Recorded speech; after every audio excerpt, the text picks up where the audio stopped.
సిరిమల్లె పువ్వా సిరిమల్లె పువ్వా 16 సంవత్సరాలయ్యిందే పువ్వా. ఏదో ఒక రకంగా నన్ను ప్రధానమంత్రిని చేసుకోవాలా.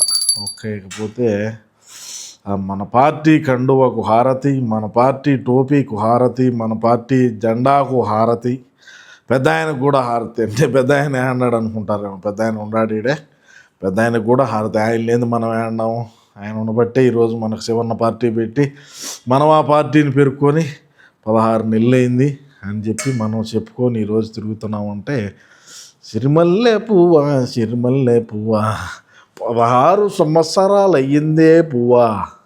నమస్కారం ప్రజలారా. ఈరోజు మన పార్టీ పెట్టి, అంటే మనం పెట్టలా, ఆ పార్టీ మన జగనన్న పెట్టినాడు అనుకోకండి. శివన్న దగ్గర నుంచి మనం పార్టీ లాక్కొని 16 సంవత్సరాలు పూర్తయింది మన జెండాకు. అర్థమైంది అద్దా? మన జెండాకు 16 సంవత్సరాలు పూర్తయింది. ఈ 16 సంవత్సరాల్లో మనం పెరిగి కట్టలు పొగేసింది ఏందిరా అని ఒకసారి మనం చర్చించకపోయే ముందుగా మరి పార్టీ పెట్టినటువంటి శివన్న ఏం మాట్లాడుతున్నాడో మనం వినాలి ప్రజలారా. ఎందుకంటే పార్టీ స్థాపించింది ఆయన కదా. అంటే మనం ఆ రోజుల్లో మనం వేరే కార్యక్రమాల్లో ఉన్నాం, మనం పార్టీ స్థాపించలేదు, మనం వేరే వాళ్ళు పెడితే వాళ్ళ దగ్గర నుంచి మనం లాక్కున్నాం. మరి అదేవిధంగా ఆయన ఏం మాట్లాడుతున్నాడో మనం ఒకసారి విందాం. ఆ తర్వాత మనం వీడియోని తప్పకుండా విశ్లేషణ చేయాలి ప్రజలారా. చేద్దాం. మీ అభిప్రాయం కూడా, అంటే 16 సంవత్సరాలు పూర్తయినటువంటి సందర్భంగా మనకు, మన జగనన్నకు మీ అభిప్రాయం ఏందనేది ఒకసారి తెలియజేయండి. అంటే జగనన్నకు పూర్తి ఇంకా మరిన్ని సంవత్సరాలు అయినాయి, మన పార్టీకు మన జెండాకు 16 సంవత్సరాలు పూర్తయిన సందర్భంగా మీ అభిప్రాయం తెలియజేయండి అంటున్నాబ్బా. మళ్ళీ మీరు మళ్ళీ వేరే విధంగా అనుకుంటే మళ్ళీ ఇబ్బంది కదా, అందుకే చెప్తా కూడా. శివన్నే మాట్లాడా ఇందా ముందు. అతను అహంకార పూరితంతోనే నన్ను పార్టీ నుంచి బయటికి పంపడం, భారతదేశంలో చరిత్రలో ఒక పార్టీ స్థాపించిన వ్యక్తిని బయటికి పంపించినటువంటి దాఖలాలు ఒక జగన్మోహన్ రెడ్డికి దక్కిందని సందర్భంగా తెలియజేస్తాను. నువ్వు తెలియజేసినా ఓకే. మరి భారతదేశంలో ఎవడైనా సరే ఉంటే, నువ్వు ఈరోజు భారతదేశ చరిత్రలో ఎవరైనా పార్టీ పెట్టినటువంటి వ్యక్తిని బయటికి పంపించారా నువ్వు అనగలుగుతావా? రెండోవాడు అవుతాడు మా అన్న. ఏదున్నా మనం ముందు వరుసలోనే ఉండాలా. నువ్వు పార్టీ పెట్టినావు, రాజశేఖర రెడ్డి గారి మీద అభిమానంతో శివన్న పార్టీ స్థాపించినాడు, ఓకే, మేము కాదల్లా వాళ్ళ, మాకు కావాలని మేము పెరుక్కున్నాం కదా.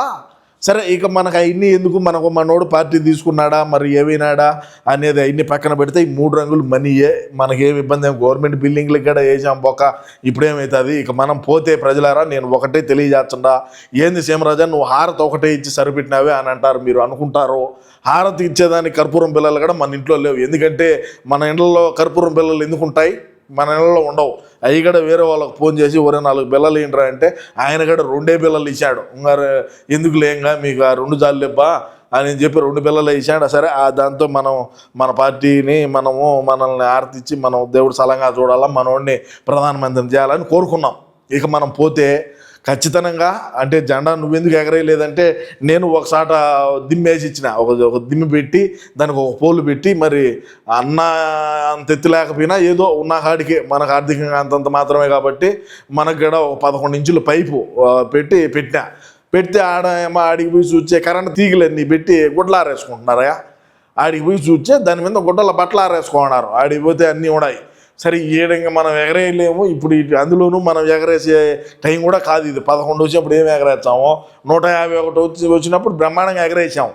11 వచ్చాయి. ఇప్పుడు ఎగరేయాలన్నా మనకు ఒకరు బరువుగా ఉంటుంది కాబట్టి ఖచ్చితంగా మనం అన్నను 2039లో ప్రధానమంత్రిని చేద్దాం. తీగలకు బట్టలారేసి ఉండేటివి, ఆ 11 అడుగులు ఉండేటువంటి ఇనప రాడ్డు, ఇవన్నీ కూడా మనకు 2038లో మనకు అవసరం. ఎందుకంటే సంవత్సరం మనం బ్రహ్మాండంగా ప్రజలు లేకపోయి, ప్రజల్లో మమేకం అయిపోయి, ప్రజల కష్ట సుఖాలు తెలుసుకోవాలా, ప్రజలకు తుడసాలా, కడగాల అవసరమైతే, లేకుంటే ఇంకొకటి చేయాలా, ఏదైనా కూడా చేసి మనోడిని ప్రధానమంత్రిని చేసుకోవాలి 2039వ సంవత్సరంలో. మనకు అప్పుడు దాకా ఏం అవసరం లేదు కాబట్టి, సరే ఉండే జెండాలే, ఉండే టోపీలే, ఉండే కండువాలతోనే మనం పని కానిచ్చినామంటే మనకు బ్రహ్మాండమైనటువంటి భవిష్యత్తు ఉంటుంది. వరే సీమరాజా, మీ అన్నకు నీకు ఏమైనా, నాకంటే మా అన్నకు ఉన్నంత తెలివి లేకపోవచ్చు, ఒప్పుకుంటుండా, నేనైతే ఒప్పుకుంటాబ్బా. ఎందుకంటే ఆగస్టు 15 మనకు స్వతంత్రం వచ్చిన రోజు కదా. ఆ రోజు ఎందుకు మీ అన్న బయటకు వచ్చి జెండా ఎగరేయలేదే? మరి మీ అన్నకు దేశభక్తి లేదా? మరి క్రికెట్ చూడని పోయిన వాళ్ళ మీద కామెంట్లు చేస్తాడే, మరి నేను ఇంట్లో కూర్చొని చూసినాను అంటాడే.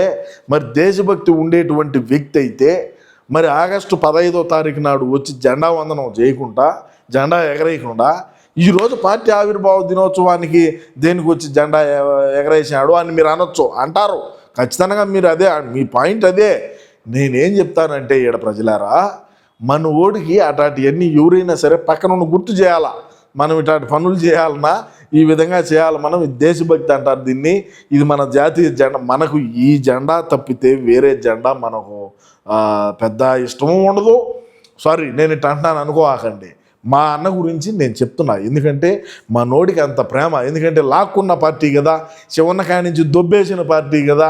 మరి శివన్న కానించి దొబ్బేసిన పార్టీని మన కానించి ఎవడన్నా దొబ్బేస్తాడేమోనని పొదలచ్చు దీన్ని పట్టుకొనే మా ఓడు ఉంటాడని కూడా నేను ఈ సందర్భంగా తెలియజేసుకుంటూ, ఖచ్చితంగా రాబోయే రోజుల్లో మరి మీరు బట్టలారేసి ఉండేటువంటి మా జెండా పోళ్ళ మీద అన్నిటి మీద కూడా మేము 2038లో వాటన్నిటిని తీసి మరి కొత్త రంగులు వేసి, మా పార్టీ రంగులు మరి కొత్తగా వేసి 2039లో మరి ఖచ్చితంగా మా అన్నను ప్రధానమంత్రిని చేసుకుంటాం. మీరు అప్పుడు దాకా బట్టలు ఆరేసుకోవచ్చు, ఏమి ఇబ్బంది ఏమి లే.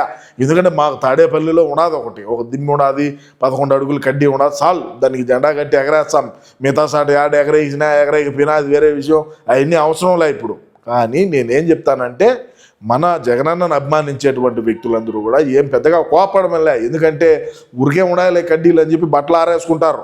అది అన్న ఎగరేసాడు కదా ఆడ సరిపోతుంది. ఇంకా మన అందరం కూడా ఏమి ఎగరేయబని లేదని నేను ఈ సందర్భంగా తెలియజేసుకుంటూ, ఏది ఏమైనప్పటికీ కూడా మన అన్నను మనం ఖచ్చితంగా 2039వ సంవత్సరంలో మనం ప్రధానమంత్రిని చేసుకున్నాము. ఎందుకంటే ఈ 16 సంవత్సరాల పాటు ఎవరెవరైతే అన్న వెనకెడితే ఉన్నారో వాళ్ళు ఏ ఒక్కరైనా సరే ఈరోజు అన్న వెనకమాల ఉన్నారా అంటే కుడి భుజం అని చెప్పుకునేటువంటి వ్యక్తులు కానీ, కుటుంబ సభ్యులు కానీ, సరే చిన్నాయన అంటే లేకుండా పోయినాడు అనుకోండి, ఆయన పోబట్టే కదా మనకు 151 వచ్చి సీఎం అయింది. లేకంటే ఈ జన్మకి యాడిది మనకు ఆ దృష్టం కూడా ఉండేది కాదు.